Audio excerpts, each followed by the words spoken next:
ഗിരീഷ്, അതായത് MK രാഘവൻ എന്ന സ്ഥാനാർത്ഥി സിറ്റിംഗ് MP-യിൽ തന്നെയാണ് UDF-ന്റെ വലിയ ആത്മവിശ്വാസം. അതാണ് അദ്ദേഹം അവതരിപ്പിച്ചു വെച്ചത്. അത് പറയുമ്പോൾ നിങ്ങൾ ഇത്തവണ ഇടതുമുന്നണി അവതരിപ്പിക്കുന്ന എളമരം കരീം എന്ന സ്ഥാനാർത്ഥി നേതാവ് അദ്ദേഹം കോഴിക്കോടിൻ്റെ മണ്ണിൽ ഈ തെരഞ്ഞെടുപ്പിൽ ഈ മണ്ഡലം തിരിച്ചുപിടിക്കാൻ മാത്രം എത്രമാത്രം വലിയ ഇടപെടൽ നടത്തും? എന്താണ് ഇടതുമുന്നണിയുടെ വിജയപ്രതീക്ഷയുടെ ഘടകങ്ങൾ? ഒന്ന് 15 വർഷം കോഴിക്കോടിന് നഷ്ടപ്പെട്ട വർഷങ്ങളാണ്. 15 വർഷം MP ആയി നിന്നിട്ട് ഈ കോഴിക്കോട്ട് ഒരു കാര്യം ചെയ്യാത്ത ഒരു MP 75 കോടി രൂപ MP ഫണ്ട് ലഭിക്കുന്നു. എവിടെയെങ്കിലും ഒരു സ്ഥലത്ത് ഒരു കോടി രൂപയുടെ ഒരു പ്രോജക്റ്റിൻ്റെ ഒരു തറക്കല്ലിട്ട് കാണിച്ചു തരാനാവില്ല. റെയിൽവേ സ്റ്റേഷനെ കുറിച്ച് പറഞ്ഞു. റെയിൽവേ സ്റ്റേഷൻ A1 കാറ്റഗറിയിൽപ്പെട്ട ഒരു റെയിൽവേ സ്റ്റേഷനാണ് കോഴിക്കോട് റെയിൽവേ സ്റ്റേഷൻ. വരുമാനത്തിൻ്റെ അടിസ്ഥാനത്തിൽ എന്ത് വികസനമാണ് 15 വർഷത്തിനിടയിൽ അവിടെ നടന്നത്? 13 കൊല്ലമായിട്ട് MP തള്ളിക്കൊണ്ടിരിക്കുക അവിടെ എസ്കലേറ്റർ 13 കൊല്ലമായിട്ട്. 5 വർഷത്തിനിടയിൽ എന്ത് നടന്നു? ഇപ്പോൾ പറഞ്ഞു അവിടെ വലിയ 417 കോടി രൂപയുടെ വികസനം കൊണ്ടുവരാൻ സമരം നടത്തി. ആരാ സമരം നടത്തിയത്? INDUC എന്ന് പറയുന്നൊരു സംഘടനയുണ്ട്. ആ സംഘടന ആ സമരമുഖത്ത് മുന്നിലുണ്ടായിരുന്നത്. എന്തായിരുന്നു കാര്യം? റെയിൽവേയുടെ ഭൂമി സ്വകാര്യ വ്യക്തിക്ക് ചുളുവലൊക്കെ അടിച്ചു കൊടുക്കാൻ വേണ്ടി പോയപ്പം തൊഴിലാളികൾ സമരം ചെയ്തു. ഇപ്പോൾ അവിടെ ഒരു വികസന പ്രവർത്തനം കൊണ്ടുവരാൻ വേണ്ടി പോകുന്നു. ഏത് പദ്ധതി? MP-യുടെ പദ്ധതിയാണോ? ഇപ്പോൾ കൊണ്ടുവരാൻ വേണ്ടി പോകുന്ന പദ്ധതി MP-യുടെ പദ്ധതിയല്ല.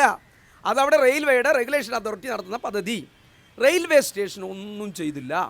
പിന്നെ ഇപ്പോൾ പറയുന്ന മെഡിക്കൽ കോളേജ് PSSYയിൽ MP-ക്ക് എന്ത് ചെയ്യാനാവും? 2006 മന്ത്രിസഭയിൽ, ഇടതുപക്ഷ മന്ത്രിസഭയിൽ ശ്രീമതി ടീച്ചർ മന്ത്രിയാകുമ്പോൾ അതിൻ്റെ പ്രൊപ്പോസൽ കൊടുത്തത്. അന്ന് ഇദ്ദേഹം MP പോലും അല്ല. 2009 അദ്ദേഹം MP ആയി വരുന്നത്. ആ പ്രൊപ്പോസലിൻ്റെ അടിസ്ഥാനത്തിലാണ്. ഇനി അദ്ദേഹം എന്തെങ്കിലും ചെയ്തിട്ടുണ്ടെങ്കിൽ അതിനുശേഷം വന്ന ഉമ്മൻചാണ്ടി സർക്കാരിൻ്റെ കാലത്ത് നടക്കണ്ടേ? പിണറായി വന്നു, അതിൻ്റെ പണിയെല്ലാം നടത്തി, പിണറായി ഉദ്ഘാടനം ചെയ്തു. അതേപോലെ തന്നെയാണ് ഈ പറയുന്ന ഇംഹാൻസ് 30 കോടി. ആരുടെ പൈസ? സംസ്ഥാന സർക്കാരിൻ്റെ പൈസ. പിന്നെ മാനസികാരോഗ്യ കേന്ദ്രവുമായി ബന്ധപ്പെട്ടത് സംസ്ഥാന സർക്കാരിൻ്റെ പൈസ. കോഴിക്കോട് അറ്റും പറഞ്ഞു 1.5 കോടി രൂപയുടെ ഡയാലിസിസ് സെൻറ്റർ. മാതൃഭൂമിക്കാർ കേൾക്കണ്ട. മാതൃഭൂമി മുൻകൈ എടുത്ത് നടത്തിയ പരിപാടി.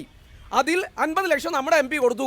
ബാക്കി 1.5 കോടിയില്ല, 2.5 കോടിയുടേതാ. ബാക്കി പറഞ്ഞ AK ആന്റണി, വയലാർ രവി, ഇവിടെയുള്ള MLA-മാർ, പ്രമുഖ വ്യക്തികൾ, ഇവരുടെ എല്ലാം പണം ഉപയോഗിച്ച് നടത്തിയ ഒരു പദ്ധതി അല്ലാതെ കോഴിക്കോട് മെഡിക്കൽ കോളേജിൽ ഈ കോഴിക്കോടിൻ്റെ MP-യുടെ ഒരു പേര് കാണാനില്ല, കല്ല് കാണാനില്ല. അവിടെ രാജ്യസഭ MP ആയിട്ടുള്ള എളമരം കരീമിൻ്റെ 2.5 കോടി രൂപയിലെ വിശ്രമ കേന്ദ്രം കാണാം. ഓങ്കോളജി വാർഡിൽ പോയാൽ അവിടെ TN സീമ രാജ്യസഭാംഗം എഴുതി വെച്ചത് കാണാം. 2.5 കോടി രൂപ മുടക്കിയത്. പ്രദീപ് കുമാറിൻ്റെ MLA ഫണ്ടിൽ നിന്ന് 2 കോടി രൂപ മുടക്കിയ വിശ്രമ കേന്ദ്രം കാണാം. കോഴിക്കോട്ട് MP-യുടേത് മാത്രമില്ല.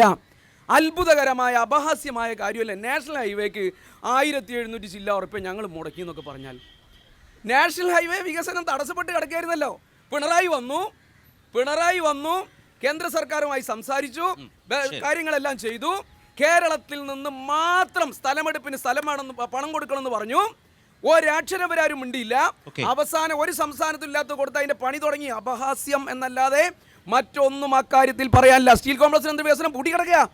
കോഴിക്കോട് നഗരത്തിൽ ഏറ്റവും അധികം MP ഫ്ലക്സ് വെച്ചത് സ്റ്റീൽ കോംപ്ലക്സിന്റെ ജോയിന്റ് വെഞ്ചറിന്റെ സമയത്തായിരുന്നു. പൂട്ടിക്കിടക്കുക. സെയിൽ എന്ന് പറയുന്ന കേന്ദ്ര സർക്കാരിന്റെ ഏജൻസി അത് തടസ്സപ്പെടുത്തിയതിന്റെ ഭാഗമായി പൂട്ടിക്കിടക്കുന്നു. ഒന്നും ചെയ്യാനില്ല.